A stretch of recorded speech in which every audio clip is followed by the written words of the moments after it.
If I were to tell you the biggest thing, like the biggest thing that pro photographers get about photography that amateurs don't, it'd be this. Now, this is something we harp on a lot about on this channel, but it's because it's important, and I want people not to make the mistakes I made for years, where we go chasing things that don't matter, but we really focus on the key things.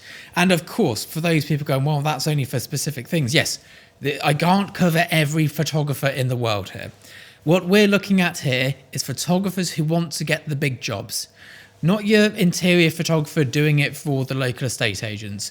Not your average architect photographer doing it for the building companies. Not your wedding photographer, not your family portrait photographer, not the person going around all the restaurants doing $800 shoots.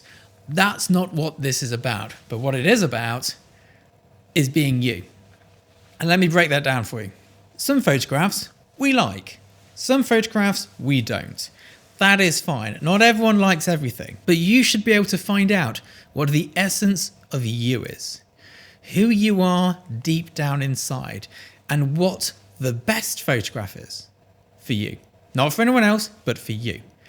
And we've done this exercise before here, but I want to reiterate it. If you could only do one photograph ever for the rest of your life, what would that one photograph be? That's kind of the essence of you. If you don't know, that's fine. You're not expected to know straight away. I didn't know for a decade. But that's what we're aiming for here if you want to reach the high level. Because when I socialize with my photography friends who work at the level I do or above, especially those who work above, there's things we talk about and there's things we don't talk about. We talk about the annoyance of cameras in terms of things that just don't work and things that go wrong. We talk about the update Capture One just did that made everything stop working for us. We talk about who did the latest Mac update like an idiot and now can't run Capture One. Those sorts of things.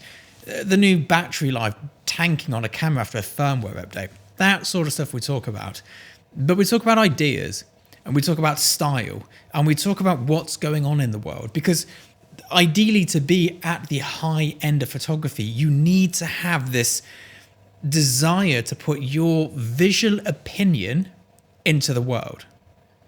And that doesn't mean it has to be political. It doesn't have to have a three-part narrative story. But it's the way you see the world. And that is what differentiates top commercial photographers to everyone else.